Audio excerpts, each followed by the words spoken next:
नमस्कार, मैं श्रीकांत चौहान आप सभी का ट्रेड टॉक के पॉडकास्ट में स्वागत करता हूं। कल के दिन में भी हमने हमारे मार्केट्स में एक अच्छा खासा सेल ऑफ देखा। हर एक इंडाइसेस में सेलिंग थी और मार्केट लोवेस्ट लेवल्स पे आके क्लोज हुआ। मार्केट के लिए अभी यहाँ से जो स्ट्रैटेजी बनती है वो यही है कि हमें कुछ कॉन्ट्रा व्यू लेना है, क्योंकि मार्केट लगभग 1000 पॉइंट गिर चुके हैं। 22,800 के करीब मार्केट था, अभी 21,900 के करीब आ चुका है। मार्केट्स इम्पॉर्टेंट लेवल्स के करीब है, यानी कि 21,700 21,700 ये मार्केट के लिए काफ़ी इम्पॉर्टेंट लेवल्स हैं।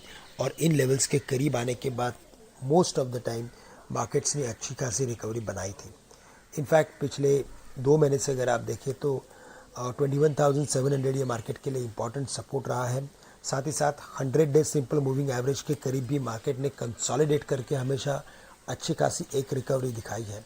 तो हमें लगता है कि इन लेवल्स के करीब कुछ कॉन्ट्रा व्यू के साथ पोजीशंस लॉन्ग की बनाई जा सकती है। स्टॉप लॉस रखें 21,700 का। 22,000 के ऊपर अगर मार्केट सस्टेन होता है तो हम 22,200 तक के लेवल्स देख सकते हैं, जहां पे अभी मार्केट के लिए 20 दिन का average as a resistance work कर सकता है। बैंक निफ्टी यहाँ पे भी ओवरसोल्ड एक्टिविटी है और पिछले तीन तीन मौक़ों में अगर आप देखें तो 100 डेज सिंपल मूविंग एवरेज के करीब बैंक निफ्टी ने अच्छा खासा सपोर्ट लिया है और उन्हीं लेवल से रिकवरी भी बनाई है।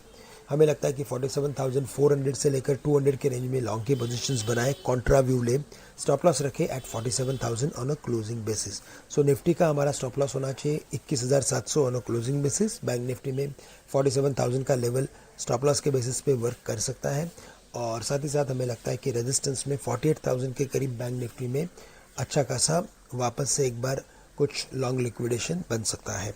इसके अलावा metals and mining stocks oversold है, इन स्टॉक्स के ऊपर फोकस कीजिए। हमें लगता है कि टेक्निकल रिबाउंड में ये पर्टिकुलर सेक्टर रिबाउंड कर सकता है। साथ ही साथ निफ्टी आईटी और एफएमसीजी सेक्टर पे भी फोकस करें, क्योंकि अनसर्टन मार्केट में हमेशा हमने देखा है कि डिफेंसिव सेक्टर्स, डिफेंसिव्स यानी कि जहाँ पे हमें लगता है कि ये जो ग्लोबल इन्फ्लेशन होता है या तो जो बड़े बड़े इवेंट्स होते हैं जैसे कि इलेक्शन है, उनका इफ़ेक्ट नहीं आता है, बिकॉज इनका ग्रोथ या इनका जो बिजनेस होता है वो एक स्टेबल लेवल पे चलते रहता है, कंजम्पशन के ऊपर डिपेंड होता है। और इसी वजह से हमें लगता है कि आईटी और एफएमसीजी पे फोकस करें with a short term view, और यहाँ पे कुछ हमें ट्रेडिंग के मौके मिल सकते हैं। तो दोस्तों आज के लिए बस इतना ही। आप सभी से मैं आज के लिए विदा लेता हूँ। धन्यवाद।